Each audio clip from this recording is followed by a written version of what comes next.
여러분 안녕하십니까? 여러분이 잘 아시는 국회의원 박지원, 그 자신이 스스로를 정치 구단이라고 부르고 있고, 또 박지원을 아는 사람들은 그런 스스로의 자평에 대해서 수긍하기도 합니다. 사실 정치 구단이라는 얘기는 기억을 하시겠습니다만은 거슬러 올라가면은 삼김시대 YS, 그러니까 김영삼이 그렇게 불리기를 좋아했고, 또 김영삼뿐이 아니라 많은 사람들은 김대중, 김정필 이 세 사람 다 묶어서 정치 구단이라고 했습니다. 대단한 능소능대한 사람들이다 하는 얘기인데, 그들이 과연 그렇게 정치 구단으로서 국민과 국가에 어떤 기여를 했느냐 하는 것은 상당히 엇갈리는 평가가 있을 수 있죠.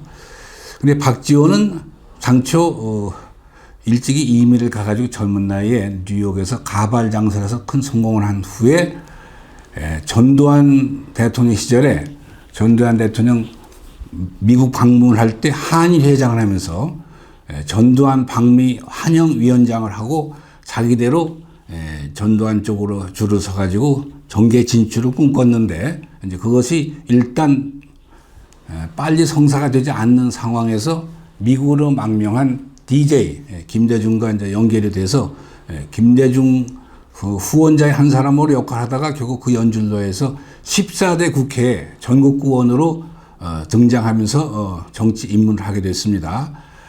남다른 부지런함, 그리고 장기인 말재주 가지고 상당한 주목을 받았는데, 그 다음 15대 국회의원 선거에서는 경기도 부천 소사에서 여러분이 잘 아시는 요새 그 광화문 내거리에서 전광훈 목사와 더불어 가지고 문재인 퇴진 그 데모에 앞장서 있는 전 경기도지사 김문수 후보에게 패해가지고 결국 재선에 실패해서 일단 국회 입문이 두 번째 시도에서는 좌절되고 말았습니다. 그런데 김대중 대통령의 정부가 이제 등장하면서 박지원은 실력을 발휘하기 시작해가지고 결국 김대중 대통령 정부에서 아시는 대로 공보수석도 하고 문화관광부 장관도 하고 대통령 비서실장까지 역임하면서 참 화려한 시절을 보냈습니다.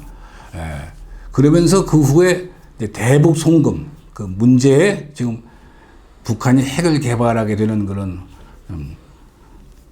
자금의 일부가 됐다고 그럴까요? 대북 송금에 연루돼가지고 구속이 돼서 현대 비자금 150억, 이 문제는 대법원에 가가지고 어떻게 된 건지 아리송하게 무죄 판결이 나고 또 전후해가지고 정몽원 현대그룹 회장이 의문 속에 지금도 확실치는 않은데 투신 자살하고 하면서 그 사건은 아직도 묘한 그 오리무장의 사건이 하나로 남아 있습니다. 박지원은 그 사건에서는 무죄가 됐지만은 1억 원 수수에 연루된 것은 결국 무죄를 받지 못해가지고 징역 3년을 선고하고 복역하다가 노무현 정부의 등장과 더불어 사면을 받아가지고 다시 정계에 복귀해가지고 결국은 현역 의원으로서 자기 고향인 목포에서 3번 다 연달아 당선됨으로써 이제 처음 전국구원실 값져가지고 4선 의원으로 이제 중진 의원이 됐고, 어느새 세월이 흐르면서 박지원은 서청원과 더불어서 현역 국회의원 20대 국회의원 중에 최고령 의원으로 남아 있습니다. 우리나라 정치인들의 그 연령이 상대적으로 꼭 높은 것은 아닌데, 어쨌든 우리 정치 현실에서는 80을 바라보는 나이가 그 정치인 연령으로서 꼭 적은 나이가 아닌데, 사선 의원이면서 아까 말씀드린 대로 참 자기 나름의 그 재주를 많이 발휘해가지고 아주 뭐 언론에 자주 누구보다도 빈번히 오르내리는 그런 자기들의 정치 입지를 했습니다. 그런데 이 우리나라 정치사가 얼마나 부치 많고 변화가 많은지 제가 한번 적어봤어요. 박지원 의원이 그동안 거쳤던 정당이 몇 개인가. 이것은 꼭 박지원 개인이 하는 것만 아닙니다.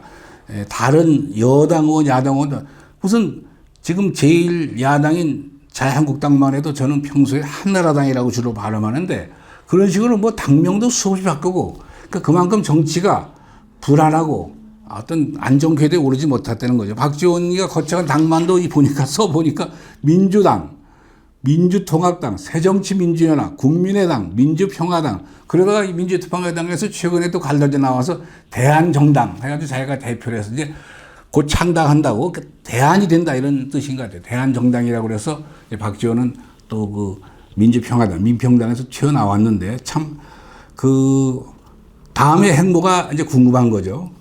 예, 박지원은 21대 다음 내년 4월 15일로 예상되는 그 선거에 목포에서 출마할 예정인 것이 확실하고 또 알 수는 없지만 현지 분위기 돌아가는 얘기를 들으면은 당의 이름은 이제 어떻게 정할지 모르겠지만 당선 가능성도 상당히 높다고 그래요. 그런가 하면은 그 목포 사람들도 많이 또 그런 얘기를 해요. 무슨 얘기를 하냐면 목포를 벗어나서는 박지원이를 싫어하는 사람도 굉장히 많다. 우리가 그걸 잘 알지만 우리 목포에서는 또 뭐 그만한 사람도 없잖냐. 뭐 이런 등등의 얘기를 해가지고 한때는 그 손혜원 소동 지금 재판받는 손혜원이가 목포를 문화의 도시, 역사의 도시로 바꾸냐 해가지고 손혜원이 출마설에 있어서 뭐 박지원의 정치적 입지가 흔들린다 그러더니 또 손혜원 얘기는 이제 사라진 것 같고 다만 지금 박지원이가 내세우고 있는 건 이거 같아요. 대한정당을 하면서 자기들은 이제 조금 지금까지 그 다른 호남 정당들이 걸어온 것과 다른 길을 가겠다. 그것이 뭐냐면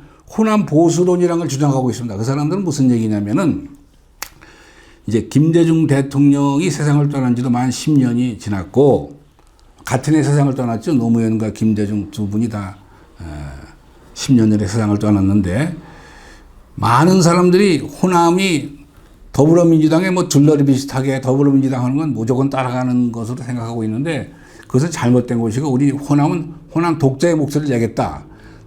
거슬러 올라가면은 우리나라 정당사의 뿌리가 한민당인데 한민당은 보수적인 정당이었고 미국당도 보수적인 정당이었고 그 이름이 이제 민주당으로 바뀌어서 그 뿌리가 그 한민당까지 거슬러 올라가는데 따지고 보면 우리가 좌파로 몰릴 이유도 없다. 뭐 이런 등등 얘기해가지고 자기들은 이제 독자 깃발을 걸어오고 있는데 과연 이제 박지원을 떠난 그 박지원을 따라다니는 사람들이 호남의 타 지역에서도 얼마나 성공적인 결실을 내년 총선에서 할지 그것은 두고 볼 일입니다. 그러나 어떻든 간에 박지원의 행보가 그동안 끊임없이 이 변화무쌍한 정치 현실에서 자기를 지켜왔기 때문에 또 한 번 정치 고개설에서의 박지원이 성공하는 것이 아닌가 하는 시각도 있습니다.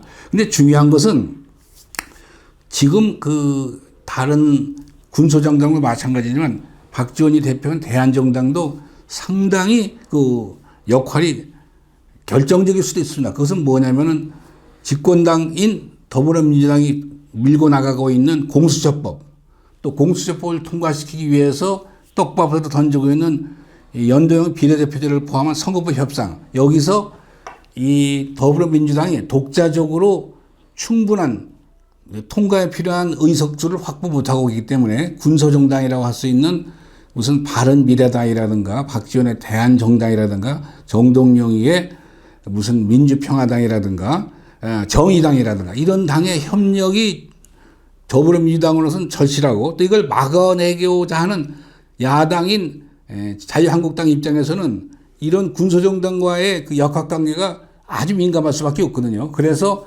역시 또 박지원은 다시 한번 주목을 받고 있는데 우리 국민의 입장에서는 이렇습니다. 박지원이가 다시 정치인으로서 국회에 다시 5선 의원으로 들어가느냐 안 가느냐 그것은 그 자신의 문제일 뿐인데 생각하기에 따라서는 근데 지금 더 중요한 것은 내년 총선보다도 요 중요한 공수처법 선거법 협상 과정에서 박지원 등 이 군소정당 국회의원들이 어떤 행동을 하느냐를 우리는 아주 주목하고 있어요. 이 사람들이 사실상 어영정 야당 또는 관제 야당 또는 이중대 삼중대로서 처음에 행동은 뭐 반대하는 듯이 하다가 결국은 떡밥 던져주면 그대로 뭉쳐가지고 더불어민주당에 묵혀 들어간다면 우리로서는 이런 정치인들은 빨리 배격돼야 된다 이런 생각밖에 할 수 없고요. 그렇지 않고 뒤늦게라도 바로 박지원의 경우도 그렇습니다. 박지원의 경우도 그동안 뭐 대북 송금에 관여했다든가 여러 가지 참 죄도 많이 졌는데 정치 인생을 어차피 나이로 봐서 80 노인이니까 마감하는 순간이 하루하루 다가오고 있는데 이제라도 뒤늦게 국민의 편에 서서 무엇이 옳은가 국민들이 원하는 것이 무엇이고 국민이 행복해질 수 있는 방향이 뭔가 뚜렷이 목표를 정해가지고 이제는 더 이상 고개산 노릇을 하지 말고 자기보다는 국가, 국민을 위해서 중요한 정치 역할을 하는 것이 어떠냐 하는 그런 바람입니다.